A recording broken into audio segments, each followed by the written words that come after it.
everything that it means with us in the floral industry and the economy as a whole. So I'm going to show you a little bit of design. We're going to have a little bit of that. I'm going to talk a little bit about design mechanics and kind of the gamut of some things. As I mentioned in my video, I kind of got my start here at the Great Lakes Floral Expo, actually coming for Career Center. I was a competitive designer at 16 years old, and I won my first competition, and I thought I was the greatest thing since sliced bread. Then I spent 7 years getting my butt kicked in the professional division. But I learned so much, and still to this day am a competitive designer, and those competitive edges and those experiences have really given me an idea of who I am as a designer, what makes me tick, absolutely being practical. If anybody was in my program this morning with Jackie Lacey, I think you picked up on the fact that I'm very practical. If there's a shortcut to do something, I'll find it.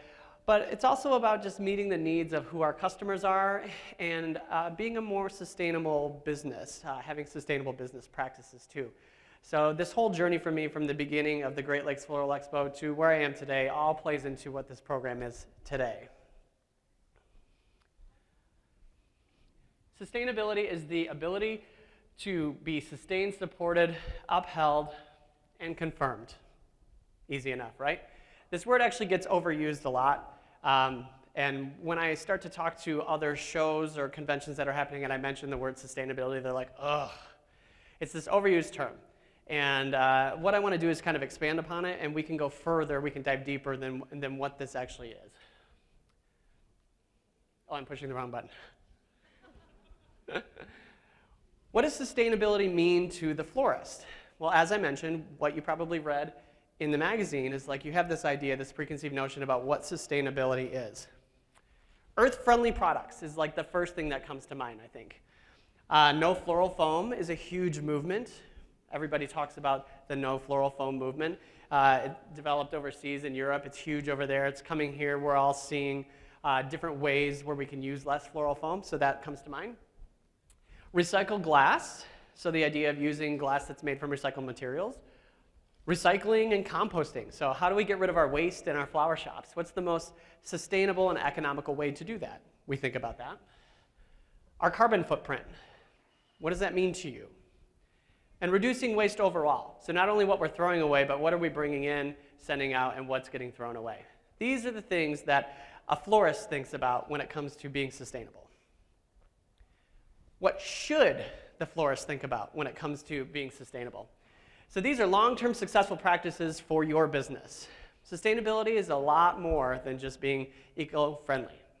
So employee habits, huge. Floor plan, what? Care and handling, accounts.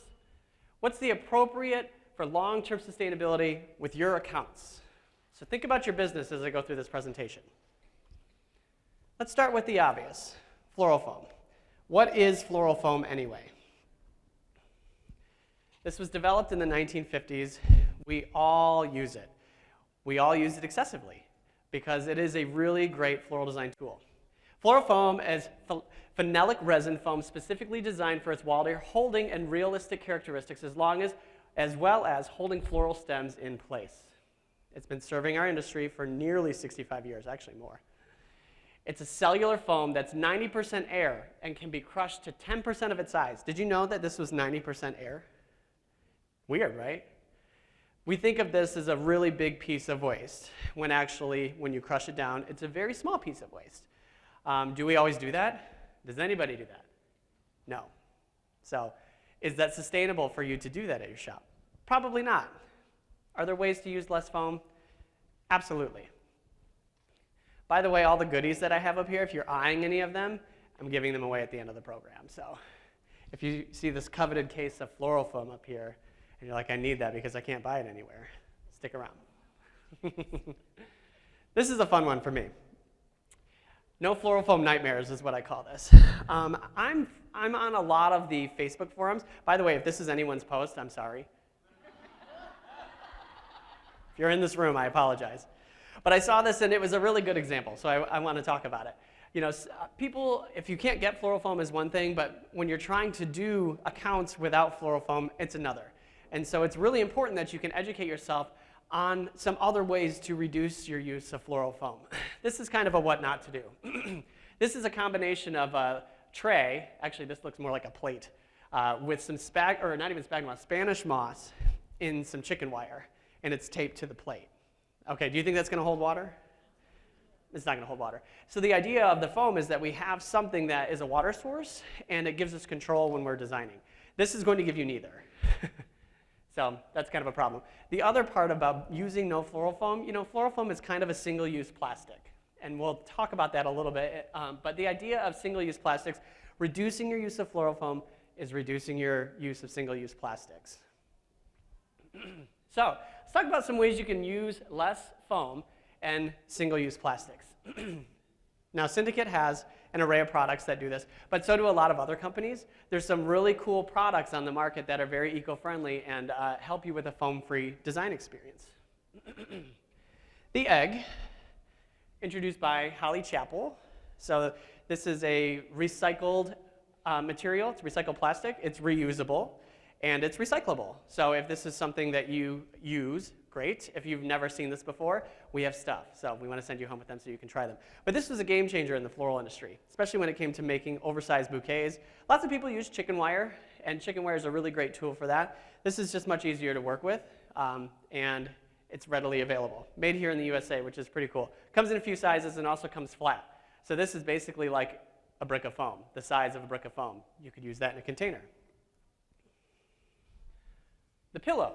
So something with a similar function, made for containers, but also some friends of mine, like Helen Miller back here, she likes to use the larger pillow for bouquets because you can create larger bouquets, you can create round bouquets, but again, it's the sustainable material.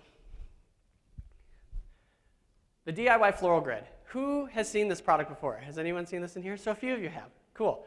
This is like my favorite new cool flower hack tool that was actually introduced for like the consumer market, which, it is what it is. But when I saw that, I was like, oh, there are so many floral designers that can use that. Because how many people grid tape vases? Raise your hand if you grid tape vases. I see so many liars in this audience right now. It's okay, I'm not going to call you out yet. But the DIY Floral Grid is a really cool piece. So the idea is you just take your vase, you set your grid on top of the vase, and then you can begin to arrange your stems in your vase. It doesn't matter in which order you put in your ingredients. You can do your greens first. You can do your flowers first. But that's the beauty of this as a tool. Now, for students or for even just family members that are coming in to help with a busy holiday, last year during COVID, when Mother's Day rolled around, it was a holy whoa. Like, what am I going to do? My staff is gone. I can't get them back. All I have is my family members here. They don't know how to design. They're not designers. Like, what do I do about this? So this was a really great tool for people to learn. So you can take something like this. You can build an arrangement in full. And then you can just simply separate and remove the grid pieces. And it stays. I love that reaction. That's my absolute favorite. When people are like, oh, which is kind of why I show it as it is. So the idea, you're like looking at this like, that's a big, ugly white plastic grid. Like, what are you going to do with that? It's just sitting on the vase, what? And then the magic. So the magic reveal, the big reveal. This is a great tool. Not everybody needs this. You know what I mean? Like, skilled designers don't need this. I don't use vase tape. Sometimes I need it for something specific and I'll use it. But it's a great tool for new designers. It's a really great tool.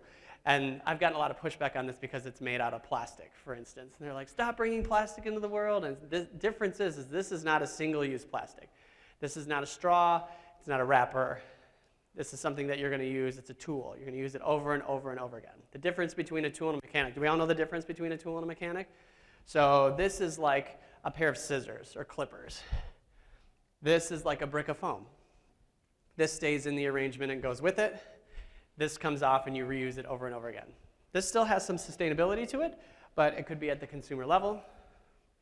But again, a great, great tool. And I have a couple to give away too for those who are really excited, and I can keep you awake. Cool? Cool. Some other ways to use less foam and single-use plastics are water sources. Now, foam is used as a water source primarily, even though it does give us a lot of control in floral design. But when it comes to event pieces or when you're doing centerpieces for a wedding, if you've got the bride that doesn't want you to use any floral foam, what do you do? So let's talk about a few of these. Sphagnum moss. How many of you familiar with sphagnum moss? Raise your hand high. So this is a product, it's been around a long time. You know it because orchids are potted into it, right? You see it in there. But this is also a really, really great water source, an organic water source. It's very absorbent, and you can reuse it multiple times, even after an event is done. So you can bring your pieces back, you can re-soak it, you can reuse it. So let's talk a little bit about like what you can do with this. Do you like my art? Big fan? Okay, I'll take that. Let's look at this for a second. I know you're going to be like, no, I didn't get a picture of it. That's okay. God, my mechanics are really good. I learned a lot from the Great Lakes Floral Expo. I'm so glad I talked my friends into coming.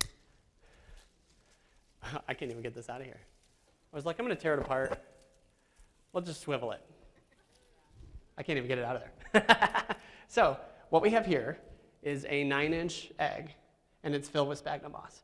And when I say filled, I mean it's packed with sphagnum moss. Because what you want, like you do from foam, is you want that grab, right? You want to make sure you can insert a stem and it's going to stay in there. Well, they're not coming out. So there's a lot of different mechanics that I use in this arch, combination of different things. I've got a few different types of containers that I have with the sphagnum moss in them as well. But like I said, you can load it up really good. I actually like to take it in the bag, open the bag, run it under the faucet in the bag, wet it all in the bag. It makes it more malleable. You can control it a lot better. And then you can fill whatever it is, your mechanic that you're working with or your cage, you can fill it with your foam, clamp it back together, and then you can re-soak it in a bucket of water, get it really saturated. There's also a really big Serenity piece in here. We'll get to Serenity in a little bit. That's this foam cage right here. So I've taken a really, really big foam cage and stuffed it full of sphagnum moss. And actually, that 2-brick cage holds about this whole bag of sphagnum moss, for a little bit of math for you. Now, that cage you may have purchased with foam in it, and maybe you used it for a sympathy tribute. Maybe you used it as an event piece, like a really tall entryway piece for a hotel, perhaps, and you brought it back. And you can't reuse the foam. So you can dump the foam, and then you can reuse it as a mechanic with sphagnum moss in it. Cool? Oh, hi. Installation mechanics. So this is another new product, newish product. And the idea was to be able to provide a direct water source to flowers in floral installations without using foam. So these two little babies were developed. We've got this oblong guy here, and then you've got the round one here, and they hold a pillow right on top of it. This one holds an egg on top of it. And then these can just be implemented into your event designs. How many of you do event installations on site? Only a few of you? Yeah, a few of you. A lot of you probably make it ahead of time and bring it. How many of you make it ahead of time and bring it, put it on the installation? How many of you have run into challenges by doing that? You showed up, it said arch, and it was actually pipe and drape? It was a hoopah? No, it was pipe and drape. So, a lot of times, and this takes a little bit of training, doing an installation on site can be very, very practical. It can be very sustainable. You can prep things ahead of time, sure. You can make some pieces that you're going to put on, and then you can adorn them on site. All of these were designed just right on this arch, which is really cool. I like that it's very airy, it's very whimsical, but there's a lot of different design mechanics in this arch. And actually right here is an installation mechanic. And what we did with these, because what I've learned with these is a direct water source is really great, but if somebody bumps this, these can spill. Usually it's the arches, and we're at a trade show, and I've got them up there. I actually like to take these arches and sling a Smilax vine over it, strap a few of these in there, throw some hydrangea in there, call it good. Really good design. But people walk by, they like it, they want to touch it, and they shake it. So all your water spills out. So another good way to keep your water in your mechanics is sphagnum moss. You can put a base of sphagnum moss down in these mechanics. It's still a fresh water source. It keeps the water from sloshing around in the container. The aqua tube. The original. It's what syndicate sales started with back in 1946. And we still use them today. Now this is great, especially in installation work for the delicates. Now, I've been talking a lot about sphagnum moss. What can we put in sphagnum moss? You know, is it like flower foam? It's got a little bit of qualities of flower foam. Holds water, gives you a little bit of control and hold, but does it give your blooms a fresh drink of water like flower foam does? It doesn't. So you as a business or as a designer have to decide what's sustainable for your business. You know, if you've got a client that wants you to go foam-free for their event, you can show up on site if they give you the appropriate amount of time to do an on-site installation using some mechanics, some sphagnum moss. But if you've only got an hour to set up before the ceremony starts, do you think that using something like that is very sustainable? No, I don't think so. What would be more sustainable? Using a flower cage, right, with foam in it, because you can make it ahead of time, and you can come and you can bring it and you can put it right on there. So if you're doing an on-site installation, if it's sustainable for your business, and you can use these for the delicates. Now what are the delicates? Things like ranunculus, roses, things that wilt quickly, right? Maybe they have a soft stem. Tulips, you might have a hard time pushing those into sphagnum moss, right? So we can use those right on site, and you can just kind of bury them right in your installation. Actually, I was like, oh, I'll just pull one out. Can't figure out where they are. My mechanics are too good. So you can take your delicates, you can tube them, you can poke them right in there. It gives you that fresh water source. So all in all, in this arch, I've got some foam cages. I've got different cages, pillows, and eggs filled with sphagnum moss. I've got installation mechanics filled with sphagnum moss. And I also have aqua tubes so that everything does have a direct water source. And you can tell that it's holding up pretty well. So it's warm in here. And if you do an installation right before the ceremony happens, I have some of these hydrangea actually in the sphagnum moss. They've been in there for over 2 hours. So it's a good sustainable water source. Not long term. This isn't going to last overnight like that. But most of this was designed yesterday. The wax flower, the greens, all of that went in all of this yesterday. Pretty good, right? We like it? Cool? Glad you like it. Speaking of arches, Syndicate has a new line of arches. This is one of 4 of them. They come in 4 shapes: the triangle, hexagon, there's a round one, and there's a square one. Some of them have multiple configurations, which is cool. You can take one like this, and you can make it a 6-foot arch just by removing a section of pipe. You can make it a 3-foot arch, and it can be a tabletop. You can put some shelves on it, make a little cupcake display. Or you can do that with the square. You can make a smaller square, rectangle. You can make a half arch. There's lots of different configurations, but the best part is that it breaks down into a duffel bag. Yeah, that's right. And we'll get back to that in a second, but this is just such a cool product, and it's not a huge part of this presentation, but I wanted to make sure that I used it. Okay, let's talk about florist hacks versus professional sustainability. How many of us are guilty for using different florist hacks? Raise your hand. Not ashamed, ain't no shame. We do it. So here's a great one. This is something for an urn piece, right? Something that has to go to the funeral home and they're going to set an urn on it. So somebody, again, I apologize if this is anybody's post in here. It came off one of the Facebook groups. Are you guys all in those Facebook groups? You see this kind of stuff? You see what I'm talking about. Sometimes I'm like, no. And I don't comment. No comment.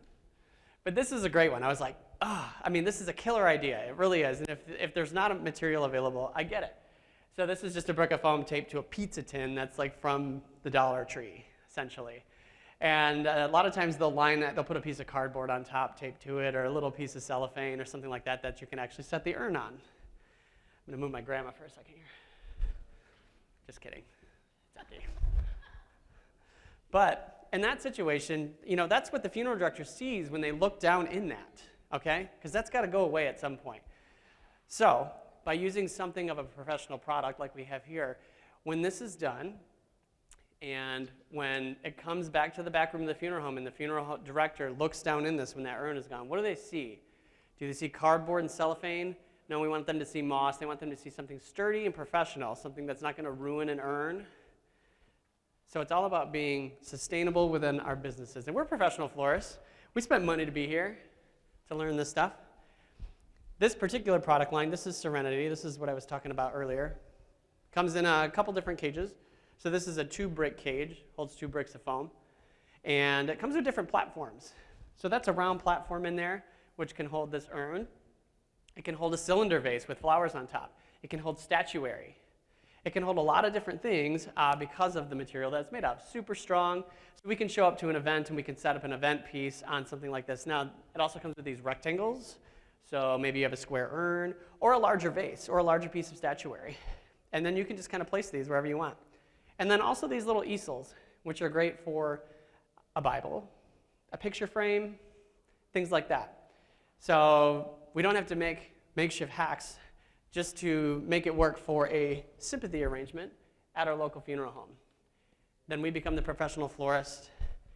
They respect us. Our clients respect us. They like what we do. Very sustainable for long-term success.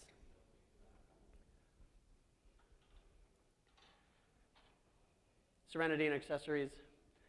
This is the idea. And that's what she looks like. Very pretty. On the sympathy side of this, if you didn't visit Syndicate's booth, there's actually a brand new sympathy book out. I know a lot of them have become a little bit dated because there hasn't really been a new book produced in a long time, but they have a brand new book, and it was styled by, again, amazing Helen Miller back here. She's awesome, love her, mentor. I get to be here with all my mentors this weekend, so it's pretty great for me. But these beautiful designs, new book, it's great. You should check it out if you haven't had a chance to. Here's another one. Anybody know this one? Is there anybody that's here? No? Okay, thank God. So this is a good one. This is a cheese grater with a brick of foam on it wrapped in chicken wire to make an easel spray.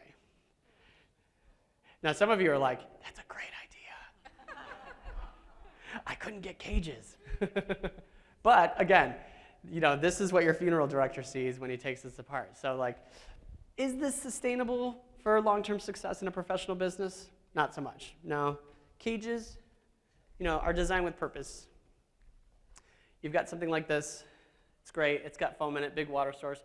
Something like this can be used flat on a table. It can be used in an event installation, or it can be used on an easel for a presentation for a tribute. This was created by my good friend Stephanie, who's in the audience. What do you guys think of it? Do you like this? She's amazing. But again, when you turn it around, you know, you see a professional product. That's the important message. I like how you use that stuff. She also made this giant arrangement in this tiny little cage. It's pretty impressive. Different size cages for different size events. Obviously, you can fit a lot of stems in something small. So it depends on what you're going for. And you can also stock up on one size, and maybe you can make something small, you can make something large. There's a lot that goes into this. You can combine products. So let's say you use the little easels from the Serenity kit, and you put them in a cage like that, and you can mount a picture frame in it. All of these are photos featured in the Sympathy book, by the way. So if you like what you see here, you want to get your hands on that. It's pretty cool. Now, what are the needs of a sustainable florist? I say spoiler alert because it's true. Everybody is different. Now, I like to judge the demographic in here. How many retailers are in here? Raise your hand high so I can see. Retailers. Okay, cool. How about like studio or wedding florists specifically? Studio or wedding. Oh, not as many as I thought there might be in here. So I'm technically a studio florist. I don't have retail. I do pop-up shops, retail pop-up shops, sometimes at holidays, sometimes just because I feel like it or I want to collaborate with somebody. And that's super fun. So we want to talk about what the needs are to be a sustainable florist. An efficient workspace. Now this is an actual floor plan that I got to work on with a florist out in Pennsylvania. They had a fire, their store burned down, and it was an opportunity for them to rebuild and to do it right. So we got to decide what's the best place for a cooler in our flower shop, reach-in or built-in. Where does the cooler go? How much retail space do we need? How much workspace do we need? I hate to tell you this, but most flower shops that I see do not have enough space to work in. If your counter is this big, it's not enough space to make you efficient. You might be able to handle your 1 or 2 orders if you're a small shop, but when you get into production mode, if you can't crank out 5 or 6 pieces at a time, you're not being sustainable. Where do the flowers come in? Is it close to where they're being processed? Where's your water source? Do you have to travel a long way to be able to get water in your buckets? In your vases? Is all of that approachable? Can you find it? Is that sustainable for your shop? So think about your floor plan. You can't always move around things like plumbing, but you can configure your displays. You can configure your workspaces. Most people keep their workspaces in a back room, but actually, I don't know if you've ever been to a hibachi or a sushi restaurant. You want to see the chef, you want to see the sous chef, you want to see them making your food. It entertains you, it's really cool, right? People want to see that from florists too, especially professionals. They want to see us work our craft. It's very entertaining for them. They get to feel like they're a part of it. So if you can move your workspace in the front of your store, you should do it. Keep your back space for prep. Keep it back there for bringing flowers in and processing. Keep it back there for storage. Make the fun activities happen in the front of the store. Here's the other best part about that. Nothing draws a crowd like a crowd. So if you're trying to bring people in for workshops, where should you host those workshops? In your front space, where people can see you, where they come in and they see all these people having a grand time. It's really good advice, trust me. So, an efficient workspace, very sustainable. A productive staff. You guys are here because you want training, to learn. And we had a really great virtual conference last year. It was awesome, and there was lots of good video content. Is that still available, Allison? Yes? So all of that's still available, and I recommend checking it out because there's some really good tips and tricks in there to make yourself more productive and your staff. Proper care and handling. This is a huge one. So sidebar, if you were in the trade fair and you visited Tim Huckabee from Floral Strategies, he does a lot of sales training with retail florists, and he helps you sell better, and that's really cool. But I do what's called design strategies with him, so I go to flower shops and I help them become more efficient or more productive. I take a really good long look at what they're doing on a day-to-day basis. It's really fun for me. It's kind of like a Tabitha Salon takeover. Familiar? It's kind of like that, except I'm not mean at all. I don't have a mean bone in my body, really, unless you cross me. Like, that's different. But it's really fun to just pick apart people's practices, and most people are really open to it. And a lot of shops don't use care and handling at all. And truly, it affects the longevity of your arrangements. Like something, keeping your water clear, like this product, for example, or even just a finishing spray, an anti-transparent.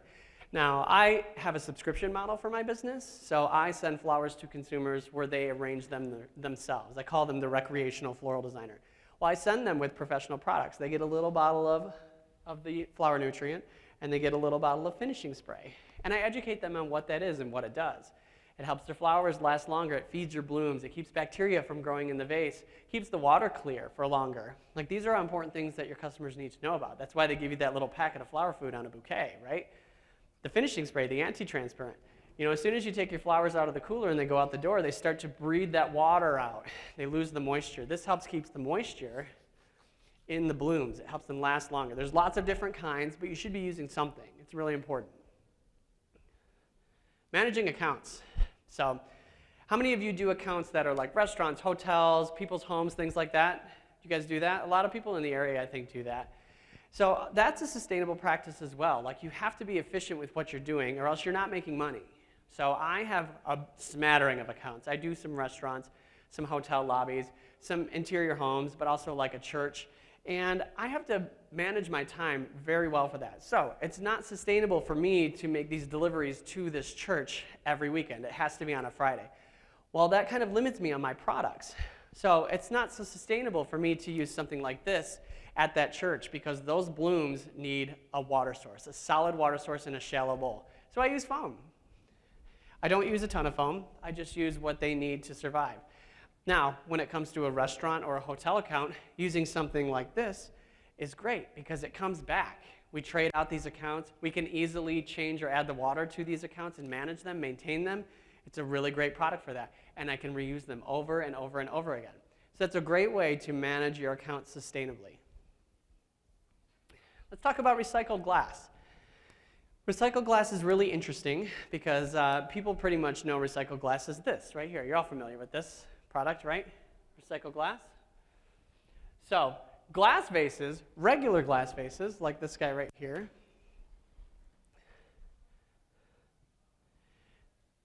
this is made up, sorry, I keep walking in front of the camera.